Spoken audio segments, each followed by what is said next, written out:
ছাত্র কয়জন আমি আল্লাহ বলি। এবারে আল্লাহ ওইটাই রুচি আর বাচ্চানি কোনো সুবিধা আছে। সবাই চলে গেছে, এই বেড়া দাঁড়ায় দিছে। কিরে উজির ডাক দেয় ডাক নাই, বাদশার সাথে দেখা না করে যাইতাম না। সুবহানাল্লাহ। গন্ডগোল তৈরি হয়ে গেল। বাদশা আসছে দৌড়ায়, কি হয়েছে? যে এই লোকটা গঞ্জাম করে কেন করে? আপনার মেয়ে নাকি বিবাহ করতে চায়। বাদশাও ছিল আল্লাহ আল্লাহ। সুবহানাল্লাহ।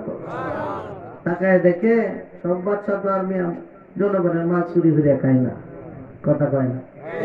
সবাই তো আর জনগণের মাল চুরি করে খায় না। আগের বাদশারা খুব ভালো ছিল। সুবহানাল্লাহ। রাজনীতি যেটা, এটা হলো রাজার নীতি। এখন চুরি হরে গেল লাগিয়া পহিন্দি দেহুনিয়ার ভুতাই না কারো হাস করে তো চুরি করবো। আরো বেড়ে 10 লাখ 15 লাখ টাকা খরচ করে ফাঁস করে থাকি বাপের খেত বেচে দিব, তা আপনারা রিচার্জে পূরণ করবো, কথা কয় না। মিশা হতে পেয়েছি বিনা স্বার্থে ভোট দিয়া দেখেন, আপনি যা বলতে পারবেন যে টাকা যেহেতু দিছি না আমারে কাটবেন, কথা কন ঠিক কিনা? বাবা যে বন্ধুরা ডাক দেয়া বলে, যুবক বিবাদী করবি, আমার মেয়েগুলি জান্নাত সম্পর্কে জানোস নি? কয় কি জানতাম। কয়গুলি জান্নাত একটা পোশাক 1 সপ্তাহের উপরে পড়ে না, একটা খাবার আরেকবার খাইতে চায় না, জোর করে খাওয়াইতে হয়। এখন বলো না এই মেয়েটা তুই কোথায় নিয়ে রাখবি? আমি যেখানে থাকি।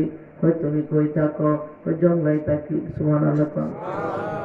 বাচ্চা পেরেশান হয়ে গেল, হাই রে, নাও করতে পারে না, আবার হাও করতে পারে না, কারণ বিবাহ দিতেও পারে না, আবার নাও করতে পারে না। যুবকটা আল্লাহওয়ালা, কেমনে না করবে? এই জন্য আল্লাহ পাক রব্বুল আলামিন কোরআনুল কারীমের ভিতরে ডাক দিয়ে বলে, ও কুনু মাস সাদিকিন, সত্যবাদীদের সঙ্গী হয়ে যাও। সত্যবাদীদের সঙ্গী তুমি যদি হও, তুমিও সত্যবাদী হয়ে যাবে। চোরের সাথে চললে চোর হয়, গাঁজাখোরের সাথে চললে গাঁজাখোর হয়। আলেম ওলামাদের সঙ্গে চললে আলেম না হইলেও আল্লাহওয়ালা হয়ে যায়।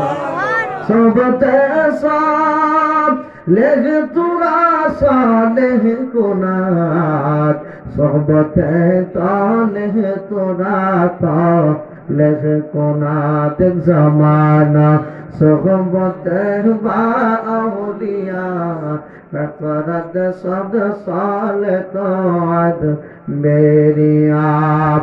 একটা জবান বন্ধ রাখবেন না, চিৎকার মেরে বলি আল্লাহু আকবার।